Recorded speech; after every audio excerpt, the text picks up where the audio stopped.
Hello friend, तो आज हम बात करेंगे कन्वर्जन ऑफ डिस्टेंस के बारे में। यानी कि दूरी का जो भी मात्रक होता है उन सभी को एक दूसरे में कैसे चेंज कर सकते हैं, ये आप इस टेबल के मदद से इजीली बना सकते हैं। ऐसे बहुत लोगों को बहुत दिक्कत आती है, लेकिन अगर आप ये टेबल याद रखते हैं तो आपको कभी भी कोई दिक्कत नहीं आएगी। तो पहला इसमें आपको कौन सा वैल्यू लेना है, तो सेंटीमीटर में दूरी की वैल्यू लेनी है। ठीक है, सेंटीमीटर को फिर हम चेंज करेंगे इंच में, और इंच को फिर करेंगे फुट में, फुट को करेंगे हम यार्ड में, और यार्ड को करेंगे फरलॉग में। फरलॉग के बाद अगला जो वैल्यू इकाई आएगा वो आएगा आपका माइल। ठीक है, तो यहाँ पे देखिए ये इसी चीज़ को हमने हिंदी में लिखा है। अब अगर आप समझ सकते हैं तो ये समझिए, टेबल के अनुसार मैं आपको बताना चाह रही हूँ कि अगर 2.5 सेंटीमीटर आप किसी का वैल्यू लेते हैं तो वो किसके बराबर होगा, तो 1 इंच के।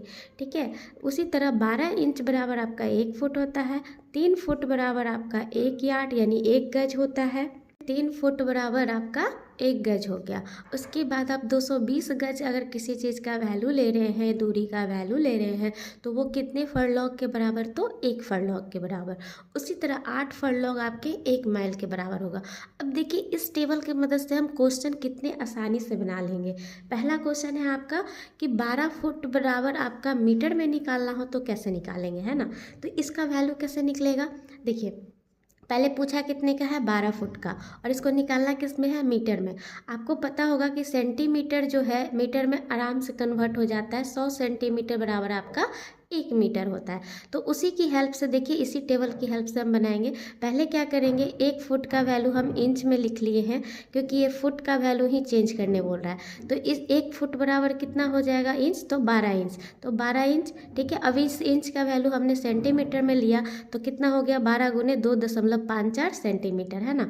उसके बाद देखिए 12 फुट का पूछा था, इसलिए 12 से हमने फिर गुना कर दिया है, तो ये आ गया आपका वैल्यू सेंटीमीटर में। अब हमें चाहिए था किसमें, मीटर में। क्योंकि मीटर में चाहिए तो हमें खुद ही पता है कि चूँकि 100 सेंटीमीटर बराबर आपका 1 मीटर होता है ना। तो यहाँ पे हम क्या करेंगे, 100 से भाग दे देंगे। ये जो वैल्यू आपकी आएगी, आपका आएगा 3.65, ठीक है, मीटर। तो ये जो आपका आएगा वैल्यू ना, ये आपका आ गया मीटर में। यही यहाँ पे आंसर हो जाएगा 3.65, ठीक है, मीटर। इसी तरह आपका और भी कोई क्वेश्चन होगा दूरी से रिलेटेड, तो वो भी आपको आसानी से बन जाएगा। तो कैसा लगा आपको ये टेबल। इसी तरह का और भी चीज़ें कन्वर्ट करने के लिए अगर आप टेबल की मदद से जानना चाहते हैं तो मेरे चैनल में बने रहिएगा और सब्सक्राइब कर दीजिएगा। Thank you.